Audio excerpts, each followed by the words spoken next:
Hey, this is Donald here from MIDA, and in this video, I'm going to show you how to interpret A/B test results. In MIDA, we are actually using the frequentist algorithm when it comes to reporting, meaning that all the numbers that you see in this report can be plugged into a third-party A/B test statistical significance calculator, and they will generally yield the same number. So with frequentist algorithm, we calculate the data over an extended period of time and determine a p-value. The p-value indicates the likelihood of the results and outcome are occurred by coincidence. For instance, if variant just happened to have a lucky streak of people converting. So in our report, as you can see from here, the statistical significance is actually a number computed from the p-value. So this percentage is derived by subtracting p-value from 1 minus p-value, and then times 100 to get the percentage numbers. So we find that this make it easier and slightly easier for our users to digest the results. So this is why we are doing this.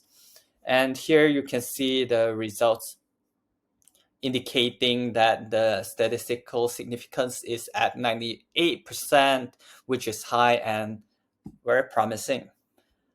Now let's examine the numbers, right? With variant 1 shows a notable improvement of 75%, and 75% the higher the improvement, meaning that it will get to reach to the statistical significance a lot faster.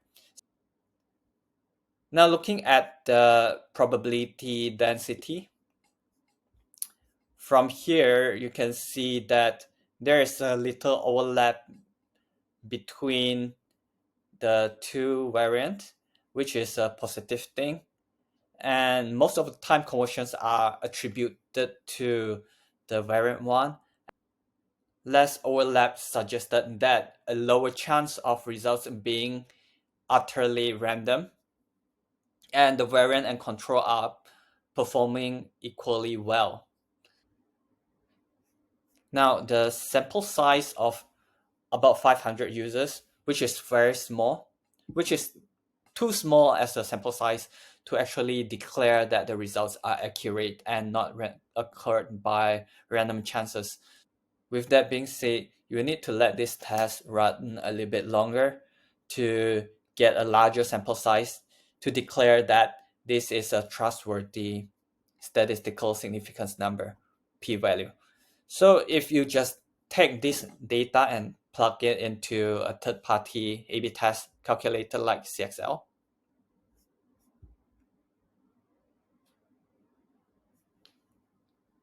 and we'll just very quickly plug in the numbers: 19 days, 270, 20, 270, 35.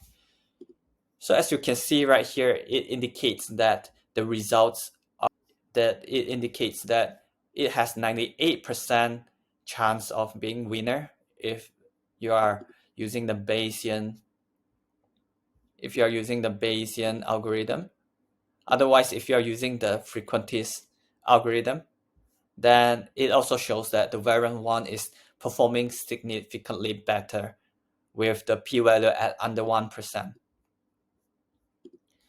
And then it also says that you will need an additional 5 days to let the test run to prove that the test is actually significantly better and it's not by chance.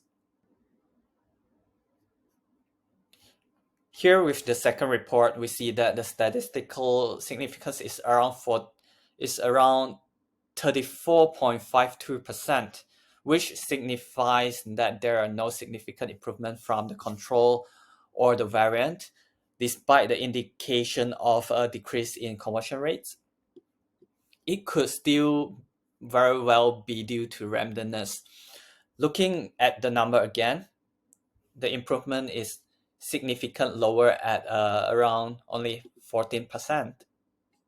decrease contrast to the previous report at 75% increment from the first report. So we referred these numbers, this improvement from the control, as a minimum detectable effect, or MDE.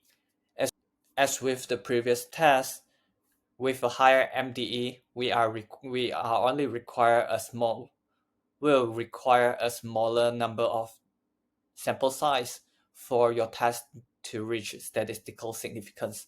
And if it is low, the lower it goes, then you will need a larger sample size to achieve statistical significance.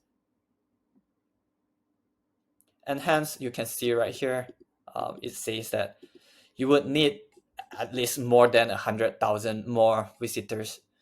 With this kind of performance, you will need this amount of visitors on variant 1 to actually get to the statistical significance level. Now on to the third report, which is quite similar to the first test. So just like the first report, it has a very high MDE, which shows 54.85%. And just like the first report, which is 75%, but it is on the other direction. So that is the reason why it is showing that it is statistical significance.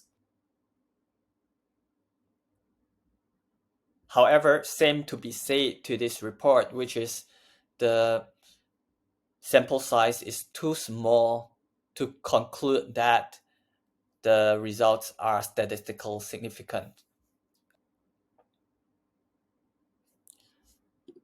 And right here, you can see the confidence interval as well, which means that at the worst case, it is performing worse than the control.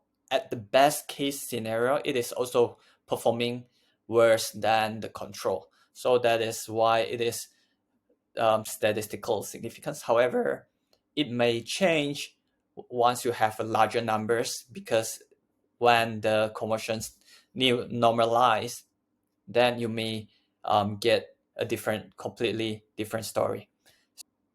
I hope that helps you to understand how to interpret the A/B test results better.